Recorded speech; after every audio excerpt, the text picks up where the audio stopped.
To the general public, hockey isn't typically associated with scandalous tales or notorious players. Despite the sport's tolerance for violence, there haven't been many significant incidents, either on or off the ice. However, in reality, there have been numerous scandals. Some have played crucial roles in societal development, others have been tragic, and a few have been downright shocking. Here are the top 10 scandals in NHL history.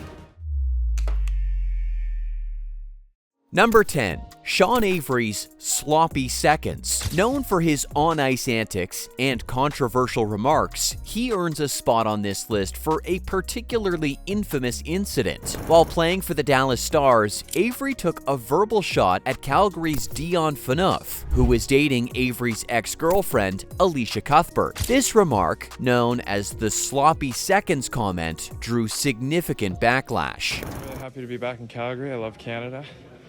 I just wanted to comment on how it's become like a common thing in the NHL for guys to fall in love with my sloppy seconds.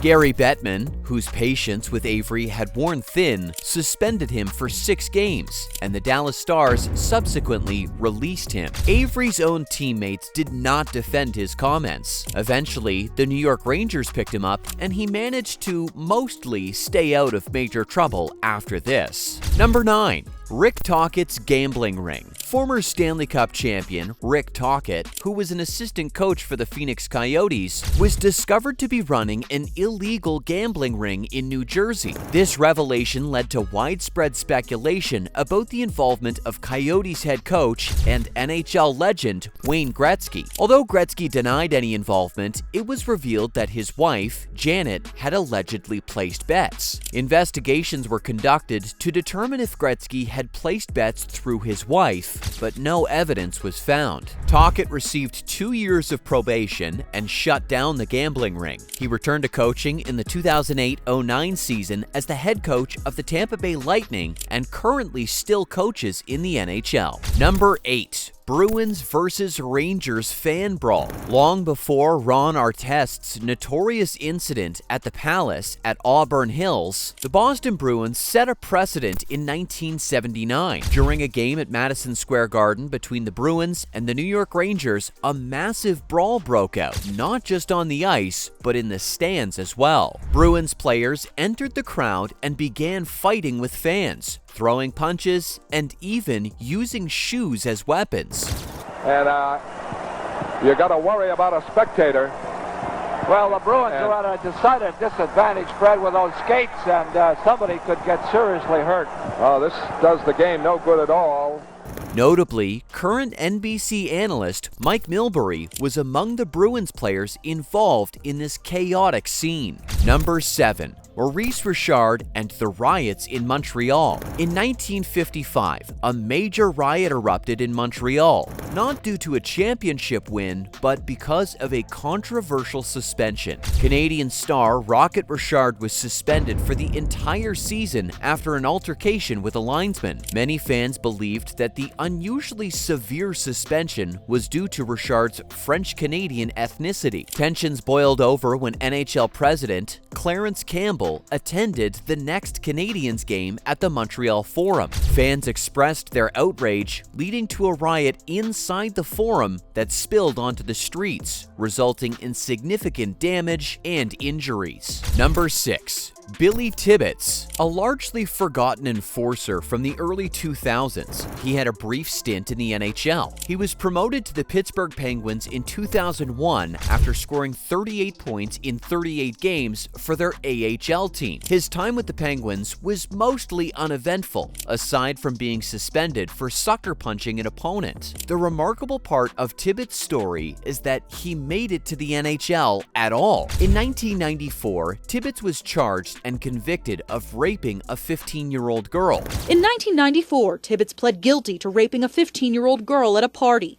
The event happened in '92 when he was 17 years old. Later, he faced additional arrests for assault and battery with a BB gun. Then in 1996, he landed in jail for shooting a man with a BB gun while he was still on probation. Disorderly conduct and witness intimidation, resulting in a total of 39 months in prison. Fortunately for Billy Tibbetts, after serving his prison sentence, he was given a second chance and managed to have a brief career in the NHL. An interesting twist in his story is that he was prohibited from playing any games in Canada due to his charges. Number 5. Anti-Semitism towards Jason Bailey. This is a recent and ongoing issue that highlights the need for societal progress. Jason Bailey, a minor league player in the Anaheim Ducks organization, reported that his coaches subjected him to derogatory and anti-Semitic remarks. He alleged that they prevented him from riding the team bus for road games and gave him minimal ice time, citing his religion and ethnicity as the reasons. His assistant coach even made statements like, "Oh, I just got a friend request from a Jew." As a result, Bailey went on to sue the Ducks for discrimination.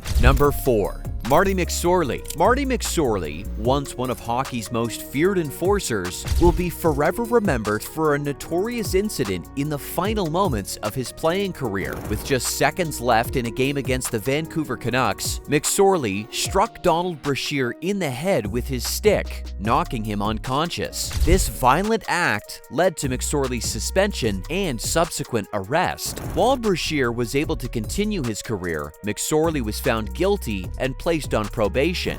It's special to play in the NHL and go and do something like that. I didn't mean to. That's not what I had intended to do. I wanted to go fight. His suspension was extended, effectively ending his career, as he never played in the NHL again. Thankfully, hockey has made huge strides since then. Number 3. Todd Bertuzzi. Just 5 years after McSorley's infamous incident, Todd Bertuzzi delivered a sucker punch to Steve Moore during a game, slamming his face into the ice. This violent act resulted in Moore suffering 3 fractured neck vertebrae and a concussion. Bertuzzi offered a tearful apology and was suspended for the remainder of the 2004 season. Comments for Steve. Steve, I just want to apologize for what happened out there. He returned to the NHL in the 2006 season. However, Steve Moore never played professional hockey again. Number 2. The Mike Danton story. This story is one of the most bizarre and disturbing in hockey history, illustrating the need for the hockey community to closely scrutinize junior hockey head coaches and agents. Mike Danton was a promising junior player, but his career took a dark turn under the influence of David Frost, who exerted obsessive control over his life, eventually leading Danton to become estranged from his family. Danton, originally named Jefferson, changed his last name to cut ties with his family, a decision influenced by Frost. Things escalated after the 2003-04 playoffs, when Danton was arrested for attempting to hire a hitman to murder Frost. A week after his arrest, a taped phone call between Frost and Danton surfaced, revealing Frost giving Danton instructions on how to navigate the court process and bizarrely forcing Danton to say, "I love you."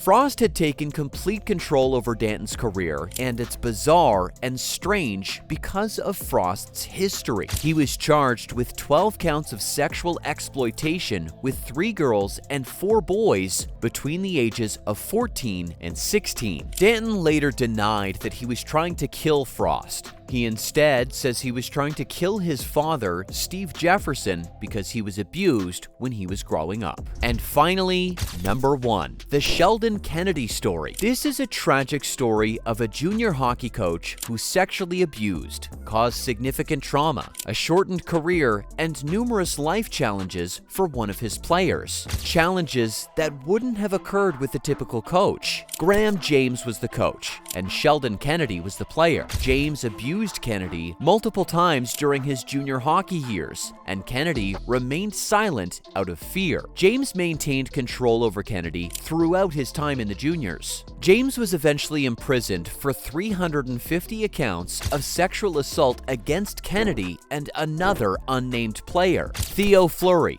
once a legend for the Calgary Flames, also revealed in his book that he had also been assaulted by Graham James. Not many people know about Sheldon's story, but this is a true and tragic example of how a young child's dream can be shattered because of people like Graham James. And there you have it, 10 of the biggest scandals in hockey history. Thanks for joining us. Drop a comment below and let us know what topics you'd like to see us cover next. If you enjoyed this video and want to see more videos from Beyond the Bench, don't forget to like, subscribe, and turn on the notification bell. See you in the next one.